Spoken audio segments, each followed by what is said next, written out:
Hello all, இன்றைக்கி unbox பண்ணுற product எதுனா குயின் சைஸ்க்குள்ள பெட் கவர். இது கூட 2 ஸ்மால் குட்டியான பில்லோஸ் கிடச்சிச்சு ஃப்ரில் டிசைன்ஸோட. இந்த பெட்ஷீட் ஃபுல்லாகவே பொட்டானிக்கல் டிசைன்ஸ் இருந்துச்சு, பட்டர்ஃப்ளைஸ் அந்த மாதிரி ரொம்ப க்யூட்டாக இருந்துச்சு. ஆனால் எக்ஸ்பெக்ட் பண்ணதோட கலர் கொஞ்சம் டார்க்காக இருந்துச்சு. It is good for this price, but quality wise 2 pillows, 2 big பில்லோக்குள்ளே கவர்ஸ் அண்ட் 1 குயின் சைஸ் பெட்டுக்குள்ளே cover.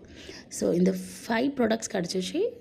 Baby was taking the video. Actually அவர் ரொம்ப க்யூரியஸாக இருந்தால் என்ன வந்திருக்கு மம்மி ஆர்டர்லன்னு சொல்லிட்டு. ஸோ ஃபார் பேபி இருக்கிற வீடுக்கு இந்த மாதிரி டார்க் கலர்ஸ் ஓகேன்னு தான் சொல்வேன். நான் அதனால தான் ஆக்சுவலி சாய்ஸே பண்ணேன்னு. ஏன்னா அவங்க சீக்கிரம் அழுக்காக்கிடுவாங்க. அதில் இன்னும் ஆப்ஷன்ஸ் இருந்துச்சு, you can look for that also. இந்த ப்ரைஸ்க்கு இந்த மாதிரி பெட்ஷீட்ஸ் 5 ப்ராடக்ட்ஸ் கொடுக்காங்கன்னா இட்ஸ் வர்த்துன்னு தான் சொல்வேன். நான் எனக்கு பிடிச்சிருக்கு.